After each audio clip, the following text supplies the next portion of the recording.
Since the fall of man, a war has raged between good and evil. Over the centuries, this war has distorted the truth. Now the truth is perceived as lies, and lies acknowledged as truth. To this day, the battle continues as we investigate and debate the truth behind the history and mystery of the universe. We are Paratruth Radio.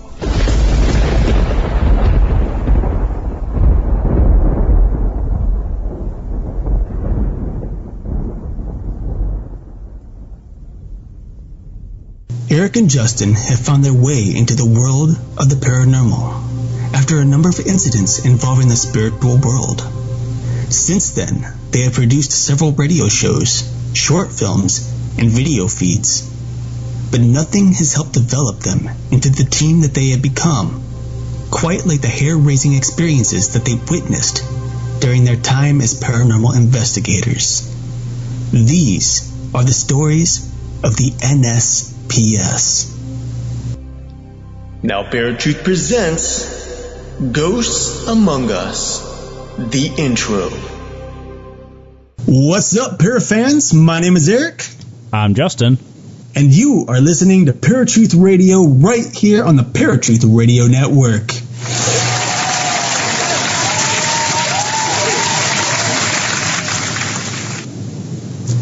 I'll tell you, it's been a long time coming for this episode right here, because over the past several months, you, Justin, have told me that you've gotten people to email you or message you or whatnot and ask us to start talking more about ghosts. Right. Well, lo and behold, your dreams have come true, folks. Today, yeah. Time to talk about ghosts. More ghosts and ghosts and ghosts and some more ghosts.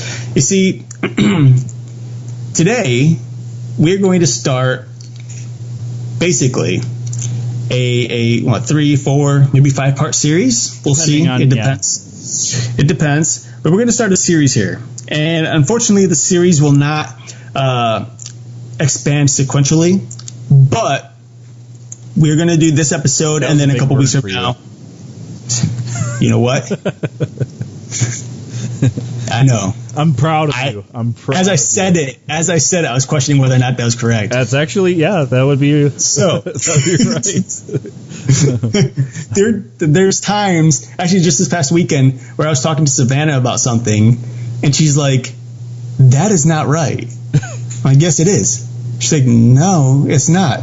And the thing was, we were talking about paragraphs because I was doing my resume and cover letter, and my paragraphs are always at minimum 3 sentences long. And she's like, "A paragraph is supposed to be 5 to 6 sentences long." I'm like, they're 3 sentences. 3 to 5.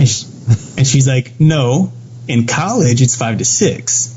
I'm like, "Well, high school taught me 3. And she's like, "You should have known. They should have told you how to write 5 to 6 sentences in high school." I'm like, "Now, our high school, you don't learn that back in certain areas in Cleveland. It doesn't happen."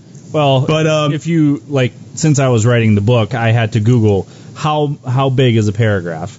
So it is traditionally 3 to 5 sentences, depending. You can have 6 sentences in there. Yeah. But I would have thought 3 to 5. So in my mind, you would have been right. So, but anyway, after that rabbit trail there. So anyway, what's going to happen is we're going to have this episode here that everybody is listening to right now.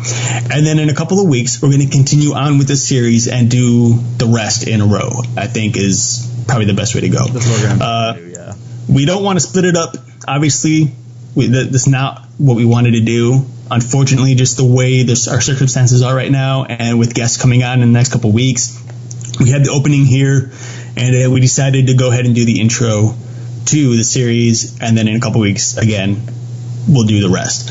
But I hope that this at least whets your appetite for ghosts. because it's going to be a fun episode. This is stuff that Justin and I had spent years studying, researching, and investigating. And this episode here is particularly going to be the intro for a series that we're calling Ghosts Among Us. And basically, it's just little info from us to you relating things that we've witnessed with our own eyes via EVPs, via camera, et cetera, back when we used to have a paranormal investigation group called Night Stalkers Paranormal Society, the NSPS. So, without further ado, Ghosts, man.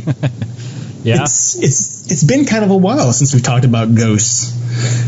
Yeah, and I mean, as you guys have probably will remember, we did do kind of a series or a show on the investigations that we've done.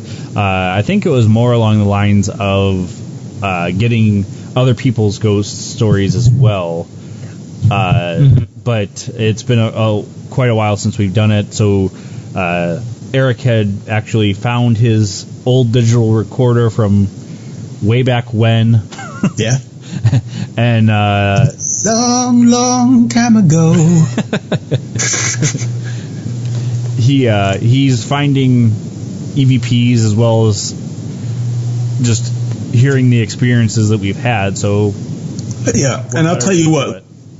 The first time you go, all right, for those of you who are in a paranormal investigative group, or who are thinking of going into a paranormal investigative group, some of the things that we have done in our investigations early on, we didn't quite do as thoroughly as we should have. I know when Justin and I first started, we didn't really understand what we were doing. We were just getting into it. And so often when we were working with clients doing this or that, we would only go over the EVPs once and listen intently, and that's it. When in reality, you should probably go through it 2, 3, even 4 times, because there's always a possibility, for whatever reason, you're going to miss something, and then you'll catch it later on. Yeah. And that's something I'm experiencing now. There wasn't one of our earlier investigations that we had done. We came back with we came back with no EVPs whatsoever to present to the client. We did come back with a picture, which we'll discuss, not today, but we'll discuss the picture a couple weeks from now. But now that I'm going through those EVPs from that particular investigation, I've come across 2 things in particular that are pretty big. And of course, and I haven't sent it to Justin. Yes, I haven't sent it to Justin yet. Because, you always want to get the opinion of someone else. Sometimes you don't know. Is that a spirit that I just heard? Is that somebody's voice from outside? Is that me? What is it? And so talking to someone who was there in the area with you is very important. Help keep you, what's the word? I can't think of the word, but I'm going to say truthful in this sense, because that's what you're doing. If you go to somebody and you present them information that happens to be false, even if you don't know it's false, it's still false and it's still a lie. So you want to make sure you get the input from your team and say, hey, listen to this. What do you think that is? And what do you think it's saying? And someone might be like, oh, that was me. Yeah, it doesn't sound anything like me, but I remember saying that, and it's like, oh, okay. So they might have been outside your, a couple rooms over, yelling, but it sounds like a whisper on the EVP. Right. So that's something that I'm going through right now, and something I'm going to send to Justin soon here within the next before the next couple of weeks, because we want it for the next show. But not the next show, but the next show in the series. Next episode of this series, yes. It's one thing I always kind of struggle with when I'm talking to somebody is relating shows to episodes, because really a show is something broad, Yeah. Paratruth Radio is a show. Television, some of my favorites, Supernatural, Arrow, Flash, those are shows. But then there's individual episodes, and really what we want to say here is episode. So those of you who probably have heard me in the past say on the next show, obviously everyone knows what that means, but I mean episode. Yeah. Well, I'm trying to remember all the investigations we did. All the major ones, which were very few as far as working for clients, was we did Ghost Alley.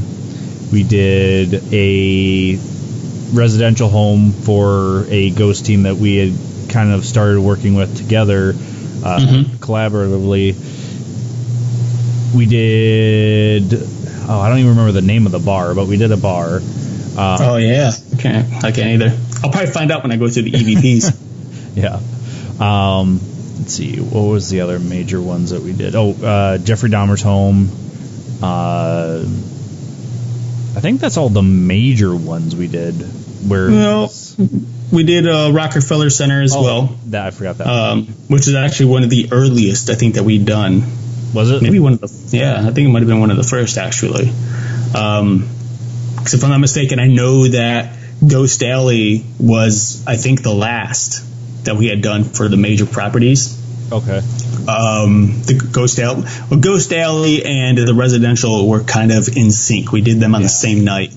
And so in order, in regards to these bigger places, it was Rockefeller Center, and then Jeffrey Dahmer's house, and then the residential, and then Ghost Alley.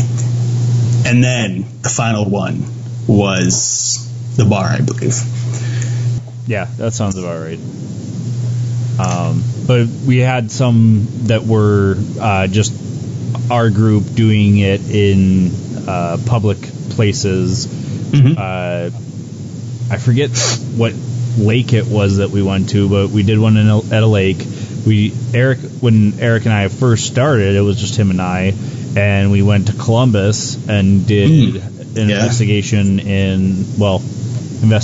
It was us walking around with nobody ever really realizing what we were doing. At the Columbus, I think it was the History Museum.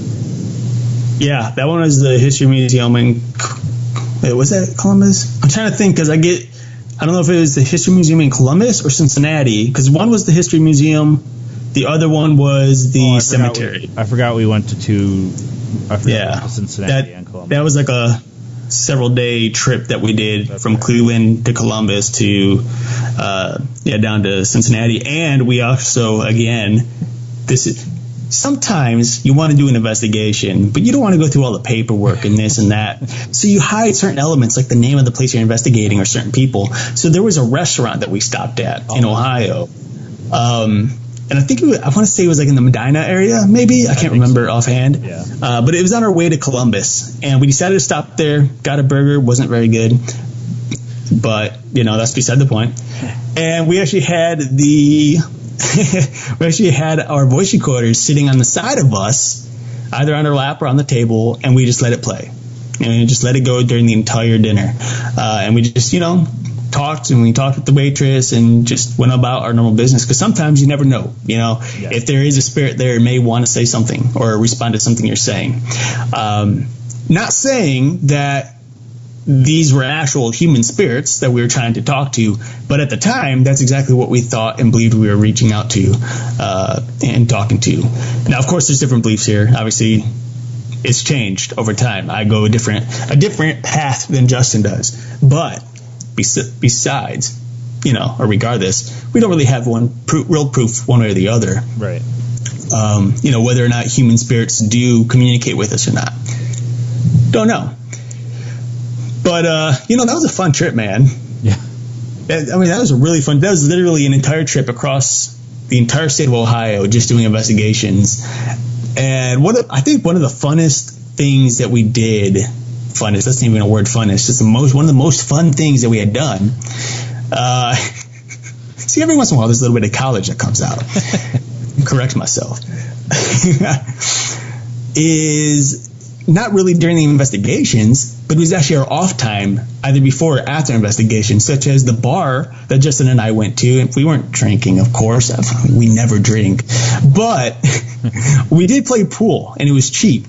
And we just had a good old time, for several hours, just playing pool, drinking a beer, relaxing, talking about the next investigation. And, of course, the road trip itself is always fun.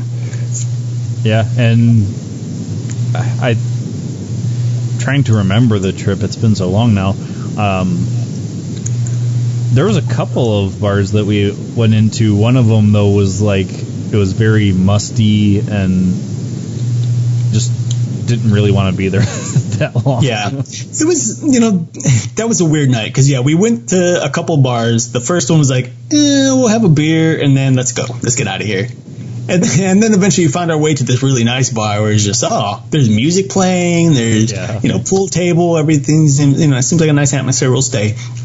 And it happens, I don't know if you remember this or not, but it happened to be the same night that particular city in Columbus, the high school was having their prom. And I don't know if you remember seeing all the kids around with, obviously the kids weren't in the bar. That would just be ridiculous. But, we were driving around and walking around and so on and so forth. You just see all these kids like dressed up and we're like, we don't miss those days. Like, y'all you stay there in high school. It's not for me. I'm glad to be out of that. Yeah, for the people that always say, I wish I was 16 again. No, you don't. No. Come on. No, you don't. You may want to look more youthful, but you don't want to be 16 again. No. Yeah. But speaking of, that was, well, not 16, but this was a story I related to you about a week ago or so. And I was going through one of the EVPs, Rockefeller Center, and I happened to say out loud, "Hi, my name is Eric. I'm 23 years old." And it hit me like a ton of bricks. Like, oh my gosh, I'm 30 freaking years old. Feels like so many years ago. It's only been 7, but 7 is a long time.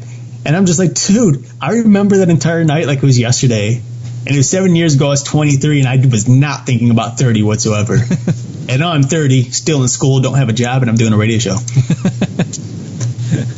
The radio show is the good thing out of all that. The rest sucks. But well, you're working towards a goal, so at least you've gone to college to get to that goal. That's true. Yeah. This shows that about me. It seems like ages ago. It does. Crazy. Very crazy. Yeah. But, again, another rabbit trail. What we need to do? We've got to get a button of some sort. So every time we rabbit trail, we hear like the hopping of a rabbit or something. Just so everyone knows, Bobby's rabbit trail. Yeah. So you do that.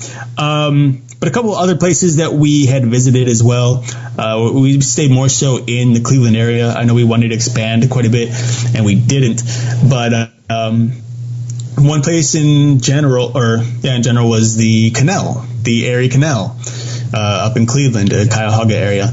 And there were a couple of things that we did. Now, two of them we did on our own. Another one we did with our group. The two, though, and you're going to have to help me with the one, but the two that we did on our own was it was just an investigation we were doing. It's more visual as opposed to asking questions, because there's a myth in the area about driving down Canal Road and phantom lights of a car showing up behind you, driving up quickly or coming towards you, and then just vanishing. And so we decided to put that to the test. And you're going to have to wait for the results until a couple weeks from now. But the other place was, and this is where I'm going to need your help, it was a house right on Canal Road. I don't recall the name of the house. Yeah. I don't remember either. I don't.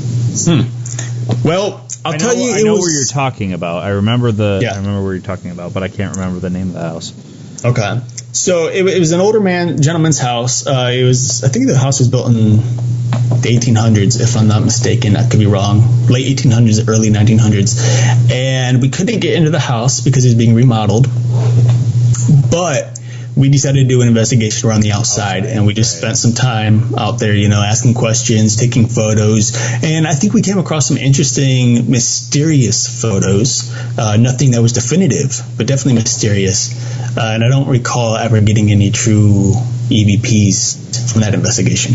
But, sometimes, let me tell you folks, investigating, even though you want to find something, even though you want to catch something on your EVP or in a camera, truly investigating isn't about the investigation itself. It's not about actually finding something. It's the experience of looking for something, you know? It's almost like an adult version of hide and go seek, or, you know, some game like that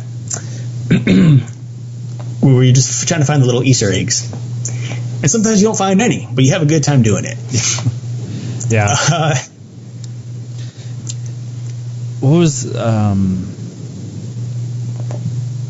didn't we do that one with the group, or did we do that by ourselves? We did that alone, and then we went back with the group as well. Oh, okay. One of the other ones that we had done was Gore Orphanage, which we actually had talked about a while back. Let's see, Gore Orphanage, the lake, the Canal Road area. We went to a church in the winter to try and go up to the cemetery, and I wussed out because it was way too cold for me. But Eric actually went back with one of the group that we had. Did you guys ever get anything there when you went? Do you remember?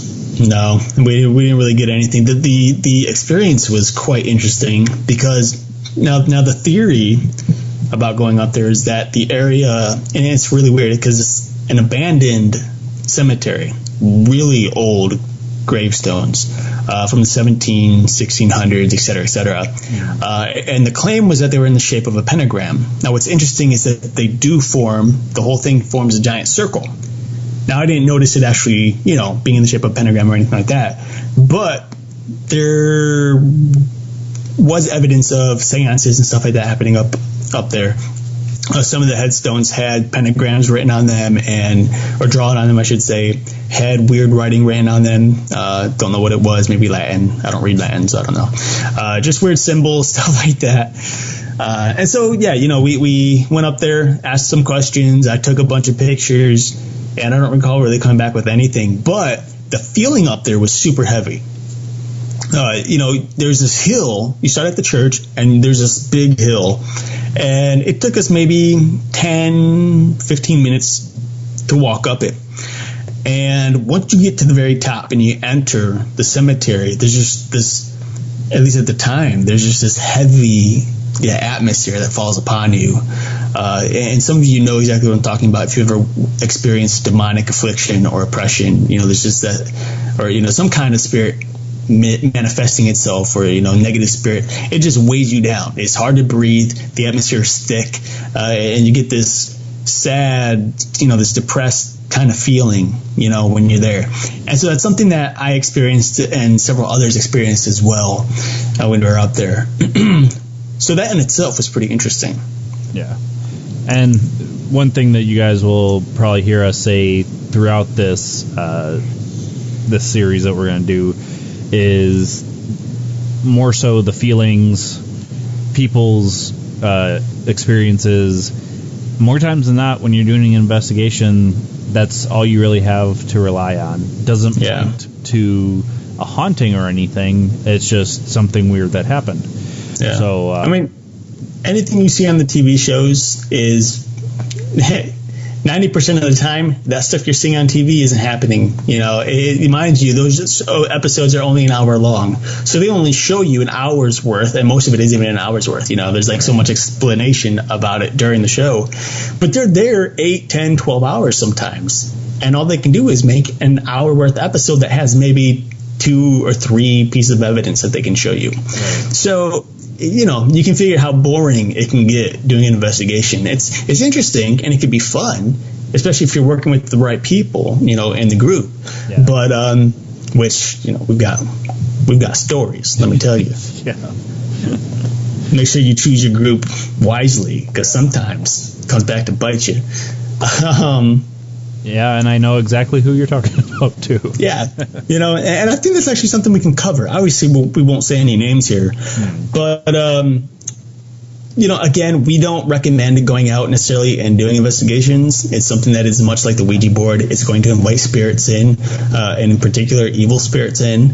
And, you know, it's just something you should stay away from. But we know that our word only goes so far, and some people out there are going to want to experience regardless. Yeah. So, with that said, I'm not going to just let you all go out there, all unprepared, willy-nilly and unprepared. You get your butt whooped by a ghost and you cry home to mama.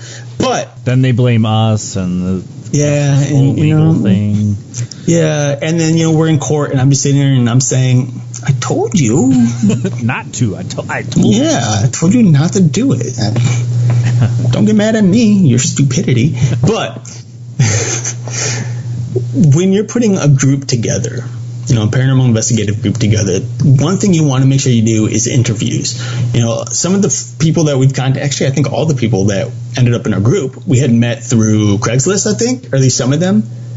Something like that, yeah. One or two, there's these groups online that you just, you put something out there, say, hey, join an investigative group, and they contact you. And so there were a couple people, and we ended up meeting up with them and doing interviews with two of them. We gave them a contract to sign and just, a little thing to fill out, name, birth date, address, et cetera, all those kind of things that you need. But the main point of doing that is to be able to talk with them and get an idea of their stability, I'll say. I think that's the best way to put it. Because not everyone, is in it for the same reasons you are. And so if you're going to have a group, you want everyone in the group to have the same mindset as you do, or similar mindset.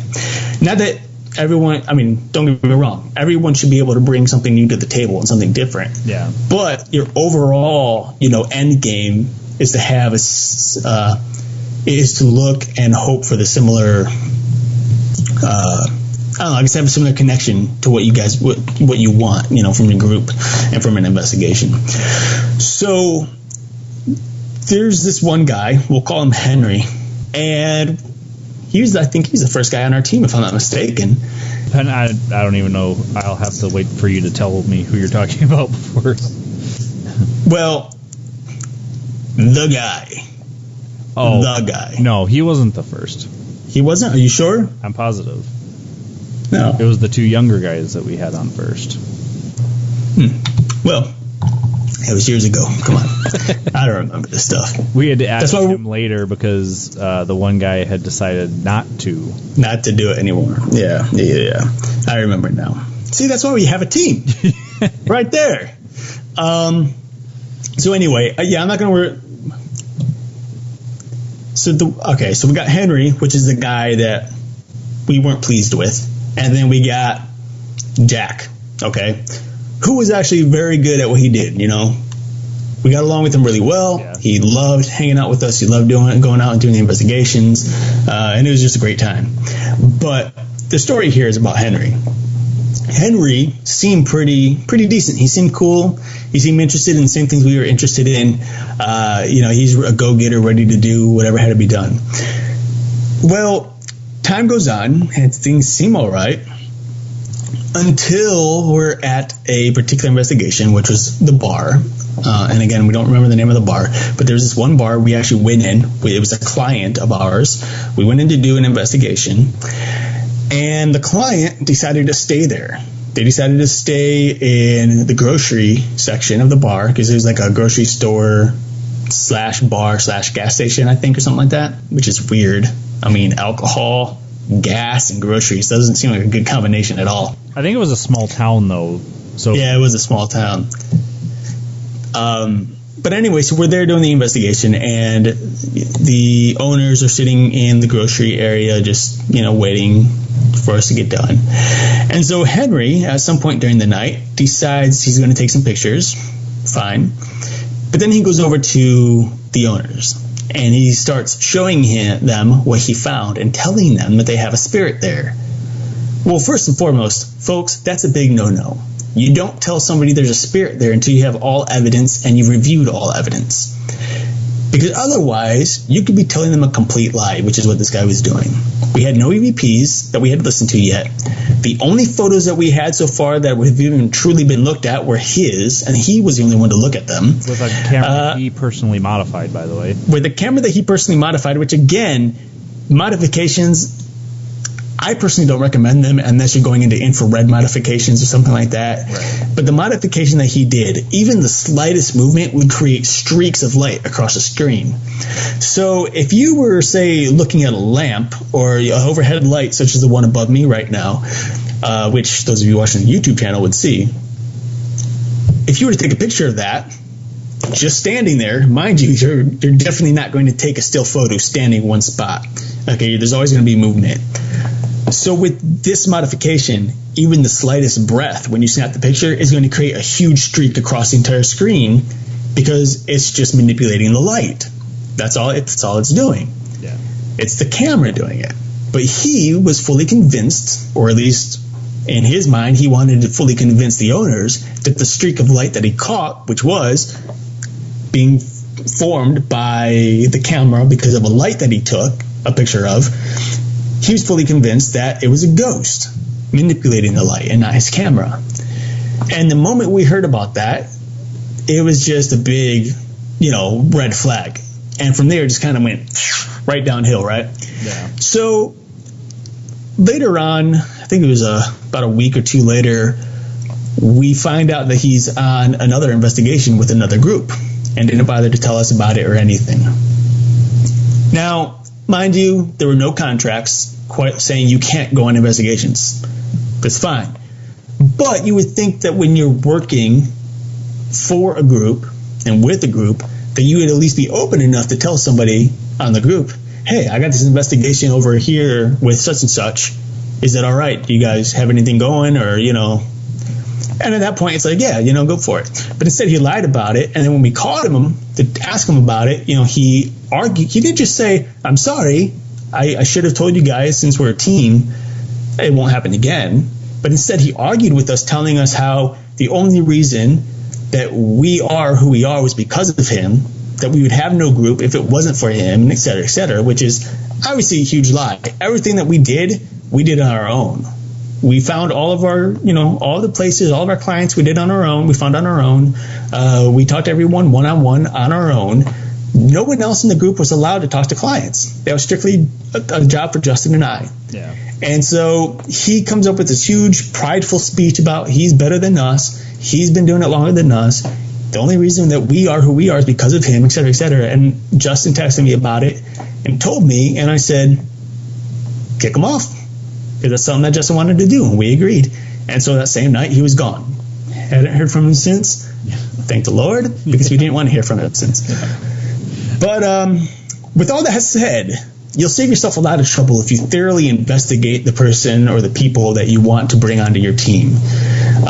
Whether you're paying them or not, you want to be able to work with people that you get along with, that you have similar views, with, and so on and so forth. So I don't think we had like a questionnaire or anything per se either truly, if you're going to take somebody on, have questions written up for them. I think we just kind of winged it, but gave them the application. Nope, that's not true. I disagree, because we actually did have questions, and some of the questions were, what are your religious beliefs?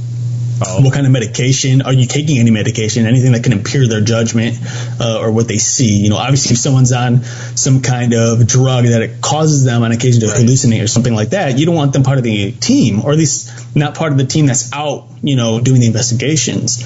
Because if they see something, that could interfere with the truth. Because we don't know, was it really there? Was it just the medications affecting? What is it? So those are some of the questions that we did ask everyone coming on board, I of course, remember doing that. So no, I'm not saying you're wrong, but I don't remember us doing that. Well, I remember the reason, especially with like the question about religion that we had in there, is because we didn't want to work with anyone who was Satanist, or anything like that. There's a big no-no, and so we did talk about or question them about the religious beliefs, and they wrote it down. And after they wrote everything down, we went through it one-on-one with them and said, okay, you said you're so-and-so here, and you said you do this here, or that you're, this is your faith here, and this is what you believe. Why do you believe that? And we can then talk one-on-one and then get into other stuff and just, have a gay old time, if you will. But so that's definitely something you get everyone out there. If you're going to do an investigation, if you're going to have a group to go with, interview them. question them, get to know them. Your very first investigation is investigating the people you're working with. It's not the spirits, it's the people. Figure out who they really are. At least get some kind of idea. Obviously, you're not going to fully know how they work until you work with them. But the more that you know before going on that first investigation, the better. Because at least that way you have some kind of heads up or some kinds of idea of who you're working with. So, well, I do have one more thing to say about this guy before we finish with that. But, folks, you're listening to Paratruth Radio right here on the Paratruth Radio Network. We're going to take our first break, and you're going to hear Eric's random fact of the day. Now, Eric's random fact of the day. If you've ever thought that hiking through a desert sounds painstakingly miserable, then you've never been to the Mojave Desert. According to FactSlides.com, there's a secret swimming pool hidden within the Mojave Desert that is free for anyone to use, if you can find it.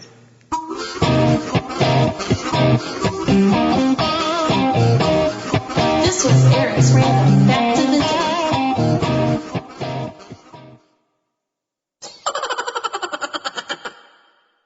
All right, folks, welcome back to Paratruth Radio. My name is Justin. And I'm Eric. And the one thing we were talking about before break here was getting to know your team if you decided to do a paranormal investigation team. I think what were we calling him? Henry. There was actually one other red flag that went up before that particular investigation was when we went to Jeffrey Dahmer's house.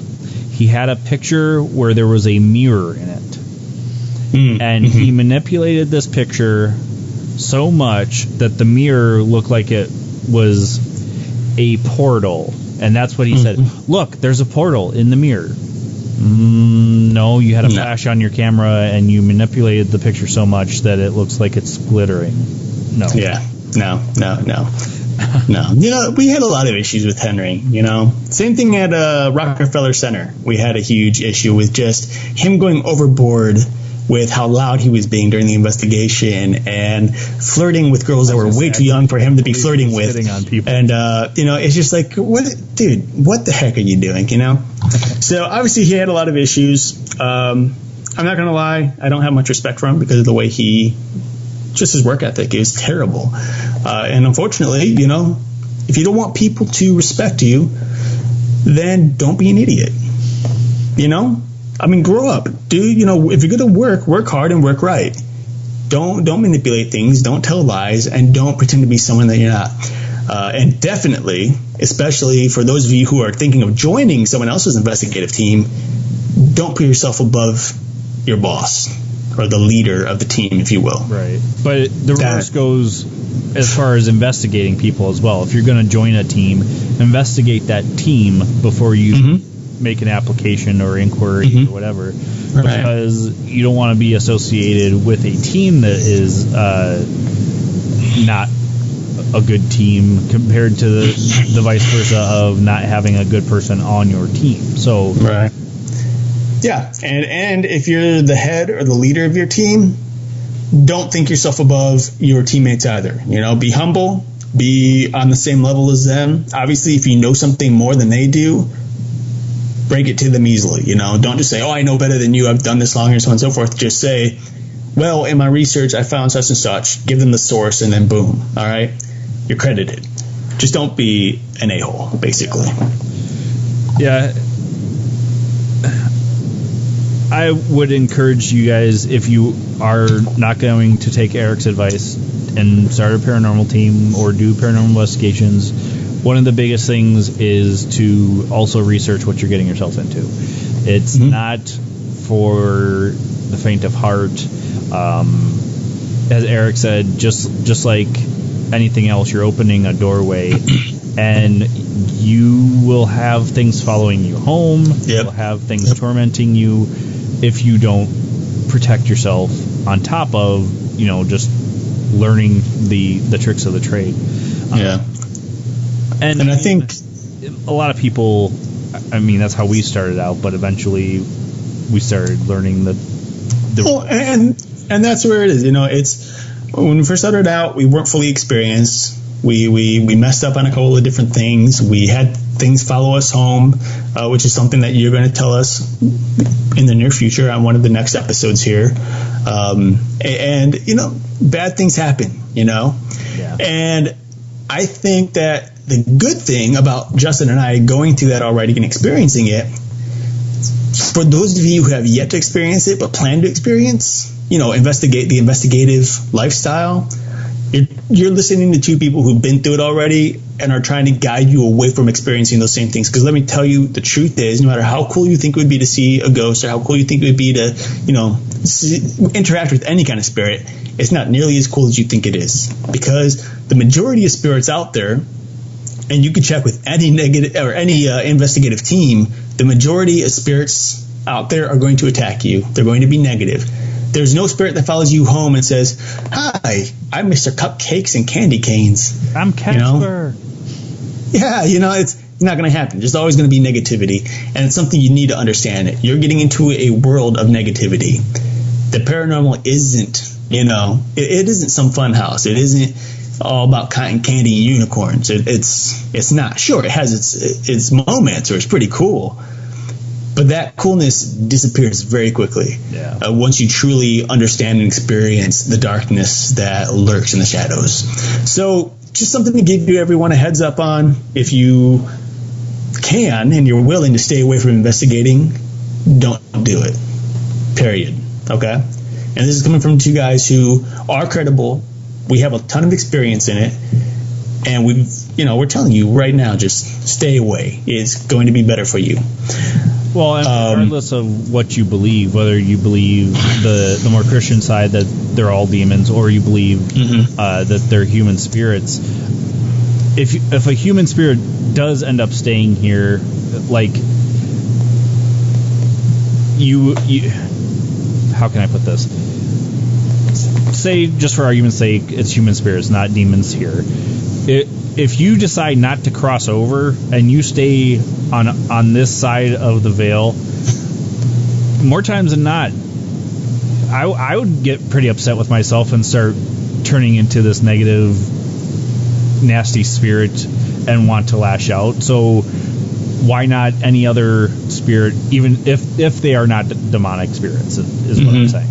So that's why we are warning you. It's not just we're saying, because as Eric said at the beginning, him and I are on two separate mindsets as to what they are.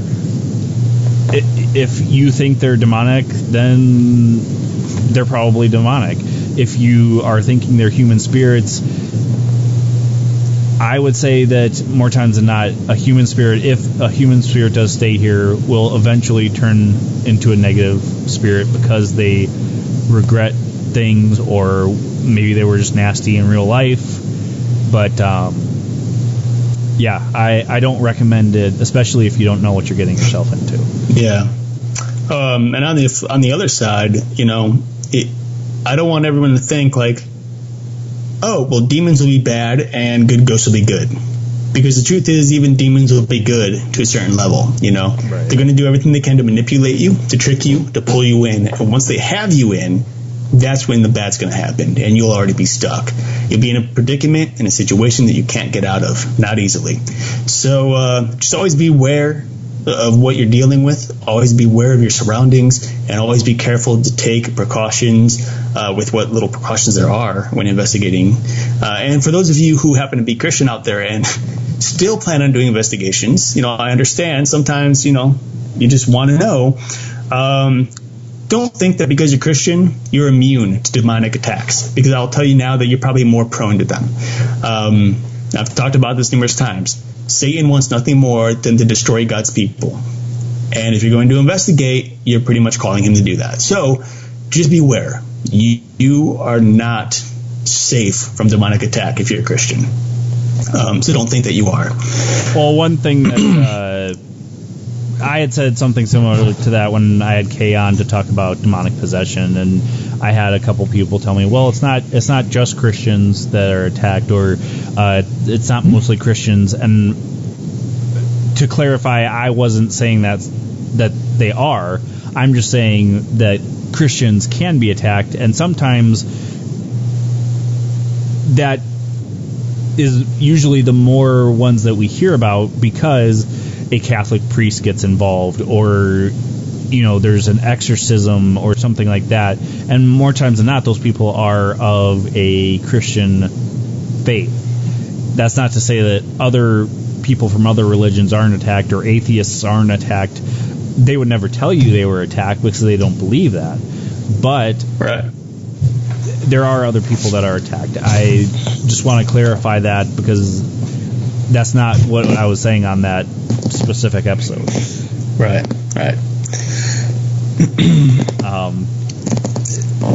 So, other than picking your team,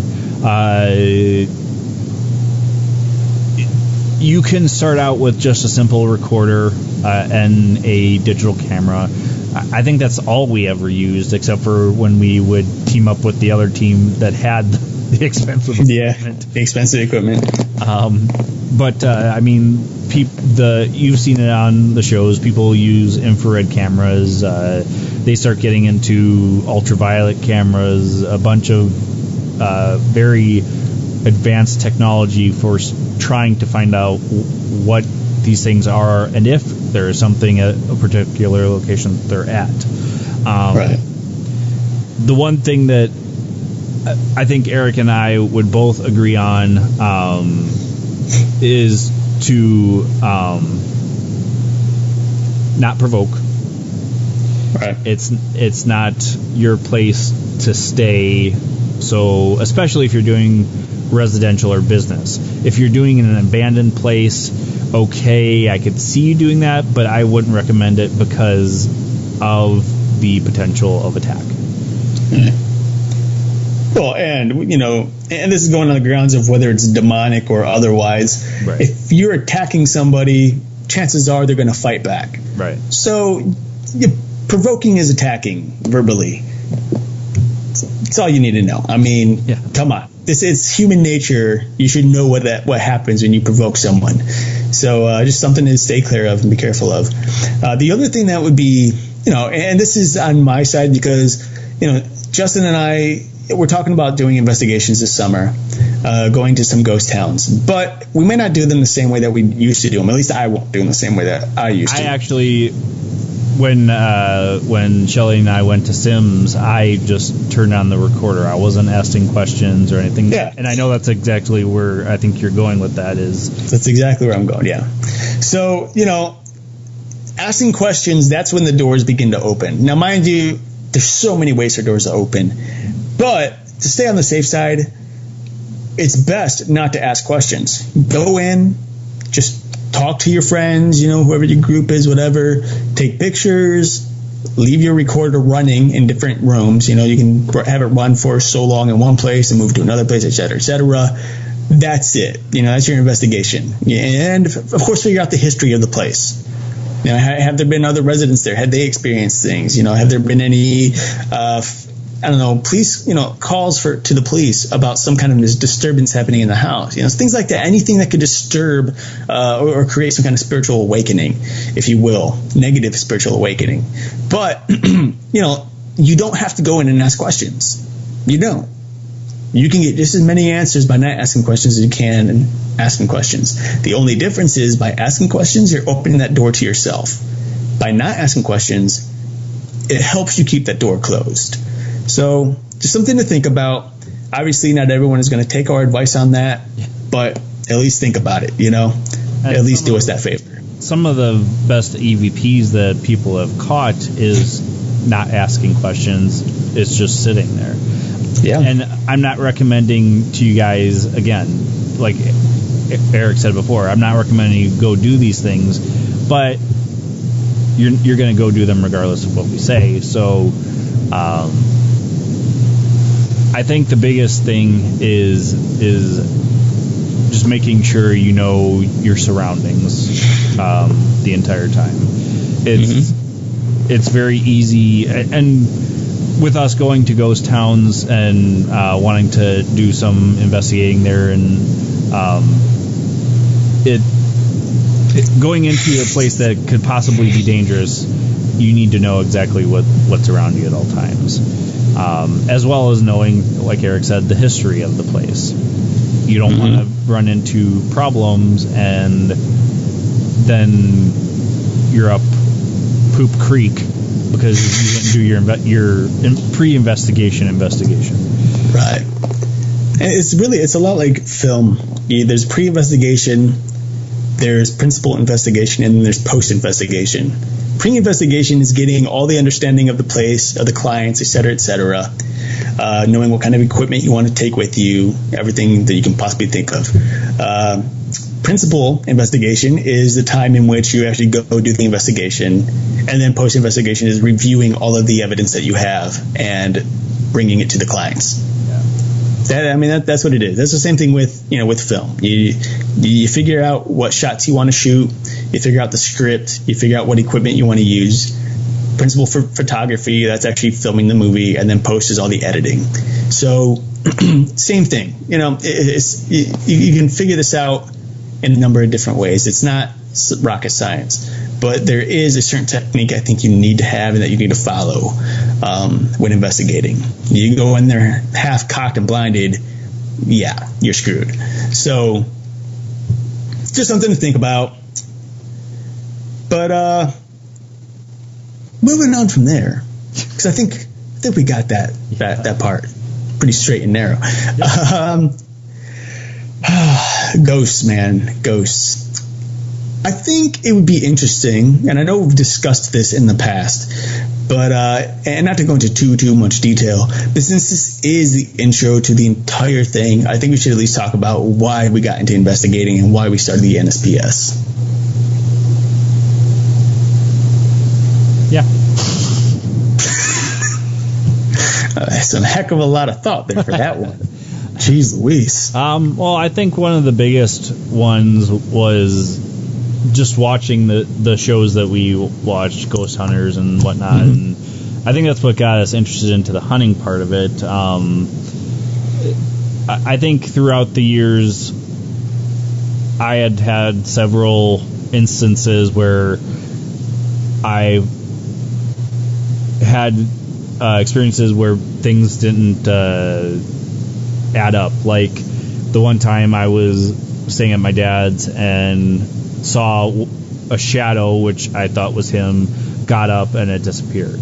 And then, just seeing stuff out of the corner of your eye, that sort of thing. Trying to think if there was any other instances. Oh, well, and I've talked about this before.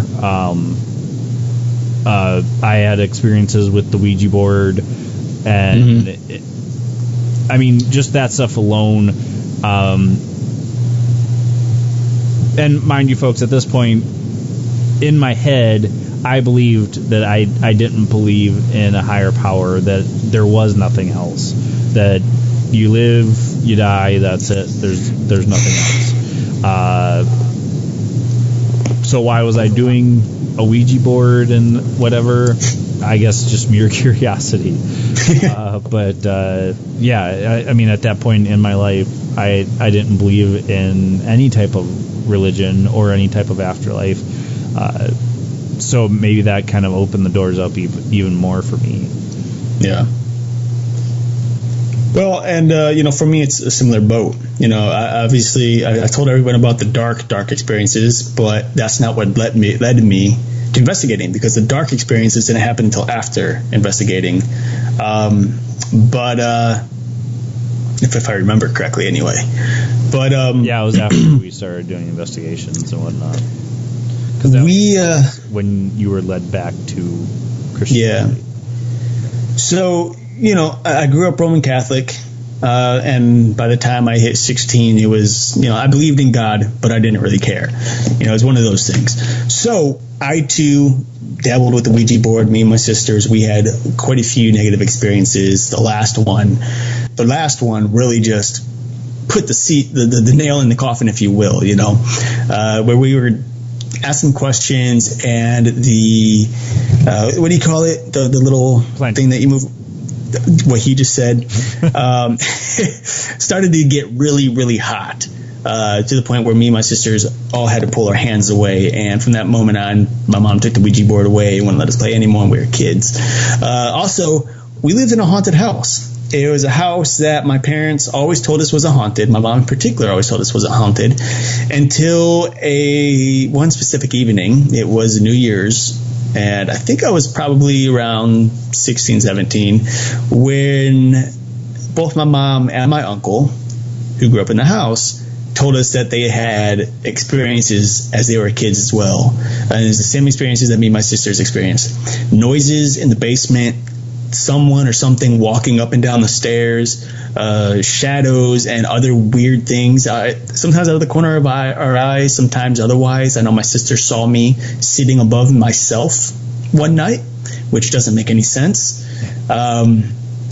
There's all kinds of really weird, creepy things happening in the house, and a lot of just negative feelings. So I think all of that pretty much, led me to want to do the investigations as well. When Justin and I first started talking about it, it was like, okay, well, we both have a past and all of these things happening, and now here we are.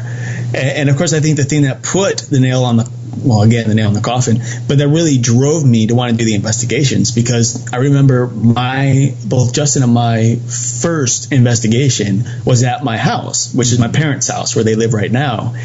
And it was due to the fact that both me and my sister, not knowing at the time that we were having the same experience, until one day I brought it up and my sister completed my sentence.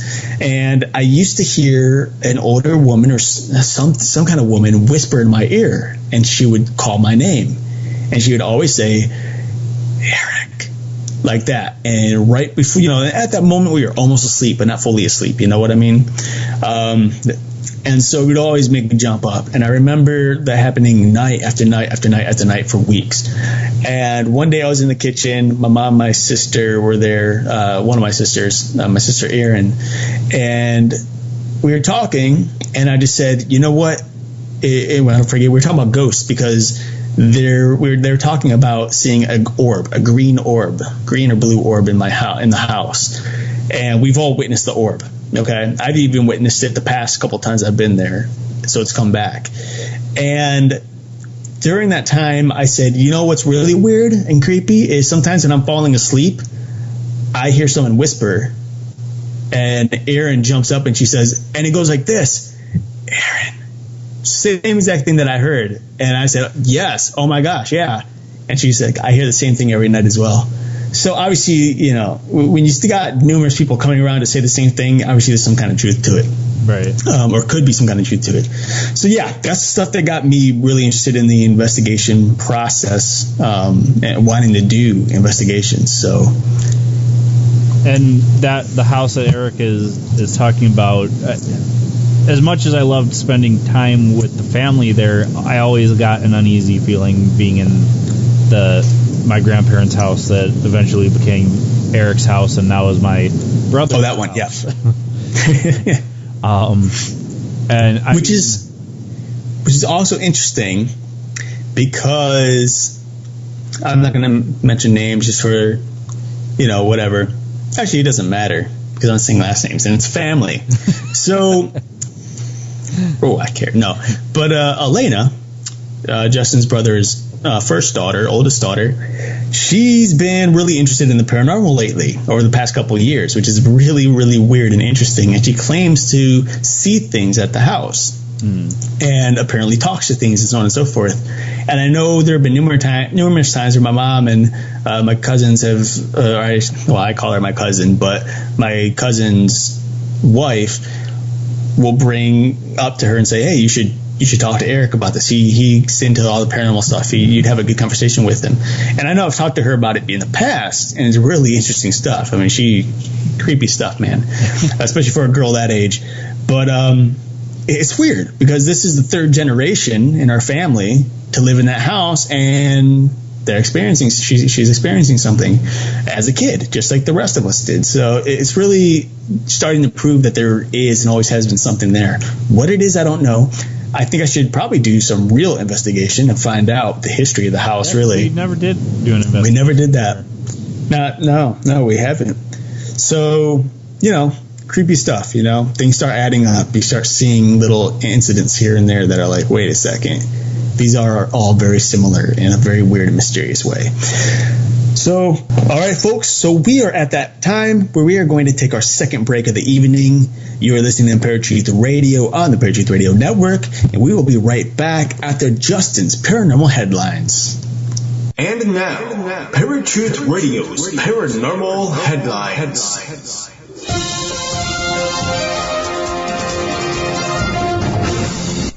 What's going on, Parafans? Justin here with your Paranormal Headlines, and these headlines are from unexplainedmysteries.com. Scientists create controllable cyborg beetle. A cross between a robot and a beetle, the cybernetic insect can be commanded to walk or run on demand. Brain-computer interfaces have become something of a hot topic in recent years, and now scientists at the Nanyang Technological University in Singapore have taken this concept in a slightly different direction by turning a common African beetle into a remote-controlled cybernetic organism. To accomplish this, the researchers implanted electrodes into each of the beetle's legs, which when stimulated with an electrical signal could command the insect to move, speed up, or slow down. We have constructed an insect-computer hybrid legged robot using a living beetle, they wrote. Different muscles were individually stimulated in a predefined sequence by a microcontroller. By varying the duration of the stimulation sequences, we successfully controlled the step frequency, hence the beetle's walking speed. Once perfected, cyborg beetles could eventually be used as miniature drones that could fly over and search difficult terrain. It might even be possible for intelligence agencies to use them as spies. To the best of our knowledge, this paper presents the first demonstration of living insect locomotion control with a user-adjustable walking gait, step length, and walking speed, the team wrote. Lifelike robot wants to destroy humans. The eerily realistic female humanoid robot has been designed to look, act, and speak like a real person. The remarkable creation, which could be set to redefine how humanity interacts with machines, is the latest in a long line of realistic talking robots developed by Texas-based firm Hanson Robotics. Known as Sophia, the female robot possesses a strikingly human-like face, which combines the features of actress Audrey Hepburn with those of the wife of the company's CEO, David Hanson. With the ability to emulate over 60 separate facial expressions, the robot is perhaps the most human-like machine ever created. I do believe that there will be a time when robots are indistinguishable from humans, said Hanson. The demonstration of Sophia in action ends with Hanson prompting the robot to come out with the rather worrying response, "Okay, I will destroy humans." And this has been Justin with your Paranormal Headlines. This was a segment of Paratruth Radio's Paranormal Headlines.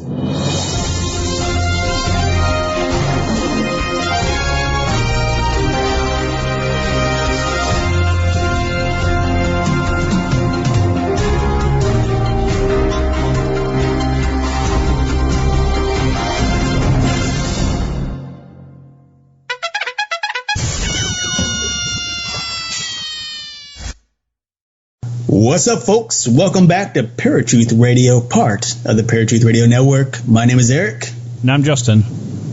And we have been discussing the intro of our series called Ghosts Among Us. Before we went to break, we're just telling you a little bit about our own personal intro into the paranormal world, if you will, in which we started doing, or what led us to do investigations. And so, if you've noticed, both Justin and I have had some interesting experiences growing up. Some of them were quite interesting. Some of them were quite dark.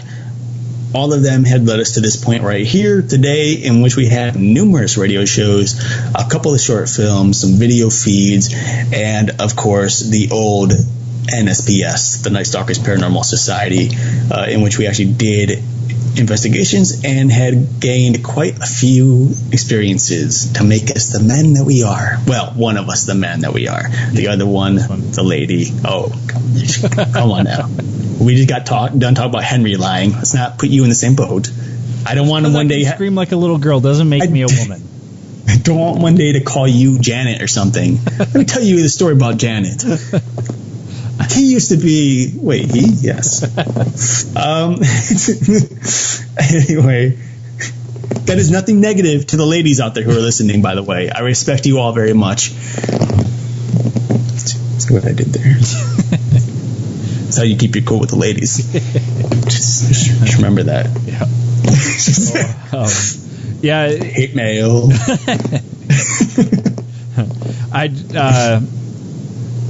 We are going to keep it consecutively when we start the series back up again in several weeks here, because we do have several guests lined up now that I looked back a little bit. But once we have an opening, we'll make a consecutive several shows where we go through. This goes back to the pre-investigation thing, guys. You always look ahead to what's in the future first. What are we up against before deciding on a show? Here we looked a little too late and realized, we're doing an intro show to a series 2 months before we can actually do the series. So, But that's showbiz. It's just poorly done showbiz, but showbiz. Nobody ever said everybody in showbiz does it very well. Oh, that's true. I can think of a number of people who not good. But see, and that's where that bunny hop would come in. Now the rabbit trail. So yeah, folks, we are going to do a consecutive 3 or 4 episodes of investigations with EVPs that Eric has found over the next couple of weeks. I know he's been listening to them here and there, and have you found a lot of EVPs, or just more so like just the experiences we had? No, I've only listened to the first investigation we did, the one at Rockefeller Center so far. So I got a few more left, quite a few more left. But through the 4 tracks that we had, that I personally did EVPs on, I came up with 2 EVPs that were interesting, and can't fully explain it. It might be that they might not be spiritual, EVPs, but they're interesting. There's something that I missed way back when. So obviously, it kind of sucks because the EVPs that I have are only coming from me. That's one source. Yeah. Unfortunately, Justin doesnn't have his EVPs. If he did, we'd have a little more maybe to go by, but it's something. You get to hear something. We're going to have something. As long as I actually found something, or on these EVPs, then you're going to be hearing them when we start doing the rest of this series. Yeah. So that's something to definitely look forward to. And of course, we'll place it online so you guys can hear it over and over and over and over again, as much as your little heart desires. Yeah, it's going to be hard to remember, but I do remember mostly the major investigations over the other ones that we did. It's too bad that you didn't have the one from when we did it at your house, because I believe we had an EVP there. We did. We could never really figure out exactly what she was saying, but we thought she was responding to our question. Yeah, I don't know. It might be on there because this is the same recorder that we used. I don't recall ever deleting anything. I may have. I don't recall. But all these EVPs are jumbled up right now. So they could be in one of the files somewhere. It's just a matter of getting to it accidentally. Just to put it up on the computer and get all the files off to see, I guess. But I need the USB. Which you will get if you're a good boy. All right. So I promise. So the next couple of weeks, folks, we've got Mark Leslie, Thomas Carey, and Don Schmidt. That will be a episode on the families of the Roswell crash, which is going to be really interesting. So we have all three of them on at the same time. No, Mark Leslie is oh. next week. Thomas Gotcha. Terry and Don Schmidt will be the following week. Gotcha. Okay. I forget what book Mark Leslie did. I'll have to look that up. And then the week after that, Joshua Cutchin. So definitely some interesting stuff coming up for you guys. Once we do have an opening, like I said, we will have consecutive couple episodes on the investigations. The Ghosts Among Us. Sounds like a good movie, right? Or a video game. Or a video game. Yeah, that could work too. But just so you guys know, I did finish my revisions in the last week, entering them into the electronic copy of it. So I will be putting it out there to hopefully get published. If not, it will be published one way or the other, because I will self-publish if I don't get an actual publisher. So, and Eric has the reveal coming soon. Like he said last week, unfortunately, you won't be able to see it until next year. Are people allowed Unless they go to the film festivals, yes. So, I mean, of course, whenever I'm entered into a film festival, I'll be mentioning that on air. So if you are in the area, wherever the festival's being held, please feel welcome to come. And I don't know how much it'll cost. Well, I'll let you know, though, when the time comes, because you always have to pay to get in at festivals, unfortunately. But they're not expensive tickets. They're very typically low-price tickets, unless you're getting into the big festivals. But yeah, so something I'll keep everyone informed on this summer. All right. Until next week, guys, I hope you'll keep tuning in. And we got a lot of great stuff coming for you. Like we said, the Ghosts Among Us series. So until next week, where you will find us same time, same channel. My name is Justin. And I'm Eric. Peace. If you enjoyed this episode of Paratruth Radio, and you would like to listen to it again, or are interested in listening to any of our past episodes, then you can listen to them on HD at our website, paratruthradio.com. And you can also find us at Stitcher, Blueberry, TuneIn, iTunes, Spreaker, and YouTube. And of course, like us on Facebook and follow us on Twitter for brand new updates of our show every day.